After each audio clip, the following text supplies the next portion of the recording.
चलिए शुरू करते हैं जानना फॉर्मल लेटर के बारे में। जैसे अभी मैंने आपको बताया फॉर्मल और इनफॉर्मल में क्या डिफरेंस होता है बच्चों। अब हमें जानना होगा formal letter.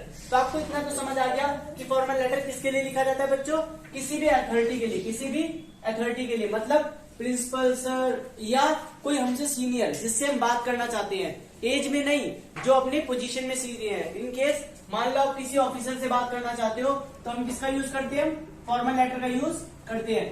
But formal letter का फॉर्मेट हमें पता होना चाहिए। देखिए अगर आपको फॉर्मेट पता है तो बस सिचुएशन चेंज होने वाली है। क्लास 6 से लेकर 12 तक सेम फॉर्मेट पे आप लेटर्स लिख सकते हैं और ये फॉर्मेट पूरी तरीके से सही है और इसमें कोई गलती नहीं है। चलिए शुरू करते हैं। सबसे पहले दिया है नेम ऑफ द सेंडर। आप जानते हैं सेंडर कौन होता है बच्चों, भेजने वाला। सेंडर कौन है, भेजने वाला। और लेटर भी कौन लिख रहा है, आप लोग लिख रहे हैं, तो इसमें किसका नाम आएगा, आप लोगों का नाम आएगा। बट अपना नाम ना लिखिए क्योंकि जो क्वेश्चन में नाम दिया होगा, जैसे लिखा होता ना यू आर, ठीक है, तो यू आर करके जो नाम लिखा होता है, अगर आप बॉय है तो बॉय वाला नेम और गर्ल है तो गर्ल वाला नेम लिख सकते हैं। ठीक है, मान लेते हैं अभी हमने नेम की वहां पर नेम क्या दे रखा है, सेंटर का नेम लक्की दे रखा है, तो हमने लक्की से शुरू कर लिया। अब लिखना है सेकंड ऑफ ऑल एड्रेस। अब एड्रेस कितना बड़ा लिखना है, तो एड्रेस रखना है बच्चों 2 से 3 लाइन का, और ये क्वेश्चन पेपर के अंदर गिवन होता है। अगर गिवन ना हो तो आप खुद से 2 से 3 लाइन का ही एड्रेस क्रिएट करें, मतलब मिनिमम से मिनिमम 2 लाइन और मैक्सिमम 3 लाइन्स में एड्रेस खत्म कर दें। एड्रेस के बाद आप देंगे यहाँ पर डेट। डेट का फॉर्मेट देख ले बच्चों, डेट का फॉर्मेट कैसे लिखना है, जैसे मान लेते हैं 12 मार्च है तो 12 मार्च 2000 पूरा करके 22 लिखे।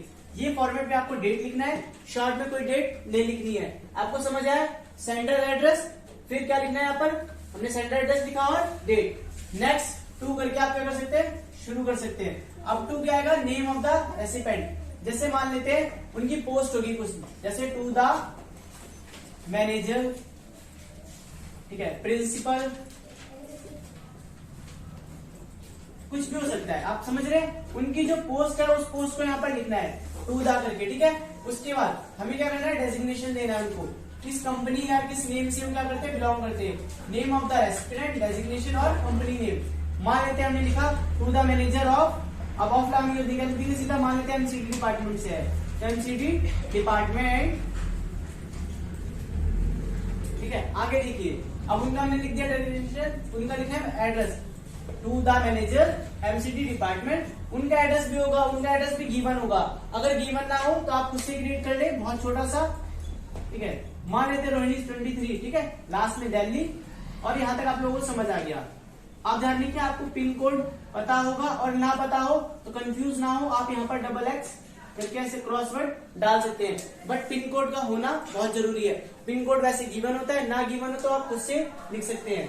आगे अब लिखना है सैल्यूटेशन, मतलब उनकी पोजीशन, उनको क्या देने, हमें थोड़ी सी रिस्पेक्ट के साथ नेम लेना है उनका। जैसे हम रिस्पेक्टेड से शुरू कर सकते हैं, जैसे रिस्पेक्टेड सर और मैम।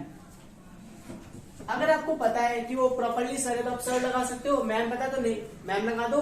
अगर आपको अभी भी डाउट है कि सर है मैम, तो आप सर और मैम बोथ दोनों लिख सकते हैं बच्चों, ठीक है। अब आपको शुरू करना है मेन, सब्जेक्ट और बॉडी ऑफ द लेटर। देखिए सबसे पहले समझिए सब्जेक्ट क्या होता है। सब्जेक्ट हिंदी इंग्लिश वाला नहीं है बच्चों। सब्जेक्ट का मतलब होता है कि लेटर में किस टॉपिक के ऊपर बात होने वाली है। जैसे हम मान लेते हैं ये लेटर किस लिए लिखा गया, हमने एमसीडी डिपार्टमेंट को लिखा है, हमने शायद क्लीननेस को लेके लिखा होगा, ठीक है। अगर आपको डाउट है कि सर क्या टॉपिक है, तो आपके क्वेश्चन में बड़ा बड़ा करके लिखा होता है कि आपको इस टॉपिक पे बात करनी है। मान लेते हैं क्लीननेस के ऊपर टॉपिक है, तो हमें सब्जेक्ट कितने वर्ड में लिखना है, आपको सब्जेक्ट लिखना है 3 to 4 वर्ड से, सिर्फ 3 से 4 वर्ड में सब्जेक्ट लिखे। कोशिश करें 5 वर्ड में जाए, 6 वर्ड, इससे बड़ा सब्जेक्ट ना लिखें। सब्जेक्ट जितना अच्छा होगा उसी को देखकर आगे लेटर रीड किया जाता है, क्योंकि आप जानते हैं बड़े ऑफिसर्स के पास टाइम कम होता है तो सब्जेक्ट देखते हैं, सब्जेक्ट किस बारे में है। अगर उन्हें सब्जेक्ट समझ आता है और उन्हें सब्जेक्ट में इंटरेस्टेड लगते हैं तो उसे प्रॉपर्ली पूरा रीड करते हैं, वरना उसके ऊपर बात नहीं होती है। चलिए देखते हैं, आगे देखते हैं क्या दे रखा है, बॉडी ऑफ द लेटर। हमने स्टार्टिंग कर दी, ठीक है। सब्जेक्ट लिखने के बाद क्या करना है, स्टार्टिंग कर देंगे। तो स्टार्टिंग में लिखना क्या है, अब ध्यान से समझिए। पहले उनको आप कोशिश करिए इंट्रो दे, क्या दे, इंट्रो। सबसे पहले अपने बारे में बताएं कि आप कौन है। एक एग्जांपल के लिए आपको किसी स्कूल या टीचर या प्रिंसिपल को लिखने हैं तो आप बताते हैं ना कि I am student of your school, तो सबसे पहले उससे स्टार्ट करना है। अगर आप उसकी सोसाइटी में रहते हैं, उसी कॉलोनी में रहते हैं, या आप मान लीजिए पीएम को लिख रहे हैं, तब भी आप क्या लिख सकते हैं, I am a citizen of our country या योर कंट्री, ठीक है। तो आप इस तरीके से स्टार्ट कर सकते हैं। इंट्रो लिखने के बाद मेन रीजन, आपको हमेशा किसमें बात करनी है, मेन रीजन। आप इंट्रो कितने लाइन का रखना है, कम से कम आप इंट्रो में 2 लाइन्स का रखें, ठीक है। फिर स्टार्ट करें मेन रीजन। मेन रीजन क्या लिखना है, बॉडी ऑफ द लेटर। ध्यान से सुनिए, मेन रीजन में क्या आने वाला है, मेन रीजन में होगी बात उस टॉपिक पे जो टॉपिक आपको लेटर के क्वेश्चन में गिवन था। मान लेते हैं हमने क्या कहा था, सब्जेक्ट क्या था हमारा, क्लीननेस। क्लीननेस नहीं हो रही है एमसीडी डिपार्टमेंट में, हमने लिखा था कंप्लेन करने के लिए। तो उसी रीजन पे, उसी टॉपिक पे उसके बारे में डीपली बताना। और डीपली कैसे एक्सप्लेन करना है बच्चों, उसका भी ध्यान रखिए आप लोग कि एक्सप्लेन करते टाइम आप इस चीज को जरूर देख लें कि किस टॉपिक की बात हो रही है। क्लीननेस की बात हो रही है तो उससे होने वाली प्रॉब्लम्स को बताएं, फिर उसके सोल्यूशन को क्या चाहिए, पहले समझ रहे आप क्या बताना है, प्रॉब्लम को, फिर उसे एक्सप्लेन करें और उसके सोल्यूशन बताएं।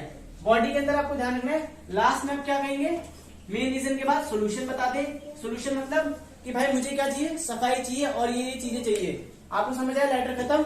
अब लेटर के बाद थैंक यू, जिस तरीके से हम लगाते हैं, देखिए यहाँ पर thank you for your consideration, waiting for your response.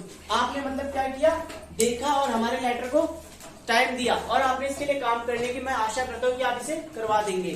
Thank you करके फिर योर सिंसियरली। अब योर सिंसियरली क्यों लिख रहे हैं, क्योंकि आप उस देश के या उस राज्य के या उस व्यक्ति के क्या हो, बिल्कुल ही संपर्क में और अच्छे नागरिक हो। उसके बाद अपना लिखिए नेम। अब ये नेम कौन सा नेम लिखना है, तो ये सेंटर एड्रेस जो नेम था, जो भेजने वाला था, उसी का नेम यहाँ पर आएगा और फिर करते अपने सिग्नेचर। आई होप आपको समझ आ गया होगा पूरा format letter. Thank you. More videos के लिए देखते हैं क्लासेस।